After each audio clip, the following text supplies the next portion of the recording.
ఎప్పుడెప్పుడు అని ఎదురు చూస్తున్న తెలంగాణ స్థానిక సంస్థల ఎన్నికలు మరికొన్ని రోజుల్లోనే నిర్వహించేందుకు ప్రభుత్వం సిద్ధమైంది.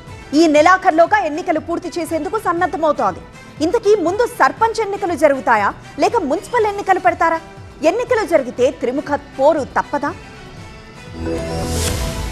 గతేడాది ఫిబ్రవరిలోనే తెలంగాణలో సర్పంచుల పదవీ కాలం ముగిసింది. అప్పటి నుంచి ప్రత్యేక అధికారుల పాలనలోనే పంచాయతీలు నడుస్తున్నాయి.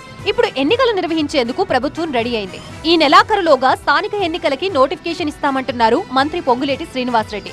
సోమవారం కేబినెట్ లో చర్చించాక ఎన్నికల తేదీపై స్పష్టత ఇస్తామంటున్నారు. తొలుత ఎంపీటీసీ, జెడ్పీటీసీ ఎన్నికలు, ఆ తర్వాత సర్పంచ్, మున్సిపల్ ఎన్నికలు నిర్వహించాలనేది ప్రభుత్వ ఆలోచన. ఎన్నికలు రావడానికి 15 రోజులు మాత్రమే గడువుంది. గ్రామాల్లో లోటుపాట్లు ఉంటే సరిదిద్దుకుని ఎన్నికలకు సిద్ధం కావాలి. నాయకుల మధ్య చిన్న చిన్న అభిప్రాయ భేదాలు ఉన్నా వాటిని పక్కన పెట్టి కలిసికట్టుగా పనిచేయాలి. గెలిచే అవకాశం ఎక్కువ ఉన్న అభ్యర్థులకే టికెట్, రిజర్వేషన్ల ఆధారంగా అభ్యర్థుల ఎంపిక ఉంటుందన్నారు మంత్రి పొంగులేటి. ఏకగ్రీవం చేసుకుంటే గ్రామాల్లో పనులన్నీ అవుతాయంటున్నారు మంత్రి తుమ్మల. ఇప్పుడు ఈ నియోజకవర్గానికి ఇచ్చిన డబ్బులు ఆయన ఏ నియోజకవర్గానికి ఇవ్వాల? ఒక మండలానికి 600-700 కోట్లు వచ్చినాయి. ఇంకొక 600-700 కోట్లు వస్తే అసలు మీరు అడిగే పనే ఉండదు. ఇంకా నాకు 3.5 సంవత్సరాలు ఉన్నాయి.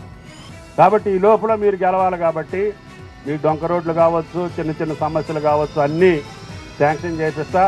మీరు ఐకమత్యంగా ఉండండి. మీరు అనుకున్న అతన్ని గెలిపించండి. మీరు అనుకునే మనిషి ఎట్టు ఉండాలంటే ప్రజలు కోరుకునేవాడై ఉండాలి. అయితే బీసీలకు 42% రిజర్వేషన్లు ఇవ్వకుండా స్థానిక సంస్థల ఎన్నికలు ఎలా పెడతారని బీఆర్ఎస్ ప్రశ్నిస్తోంది. కామారెడ్డి డిక్లరేషన్ ను పూర్తి స్థాయిలో అమలు చేయాలని చెప్పని మేము డిమాండ్ చేస్తూ ఉన్నాం. రోజుకు ఒక మంత్రి మాట్లాడి, నిన్న ఒక మంత్రి మాట్లాడిండు, లేదు మగవాళ్ళ వివరించింది. కాచుకొని ఉండాలి. సమయం వచ్చినప్పుడు ఎట్లా కాటేయాలి.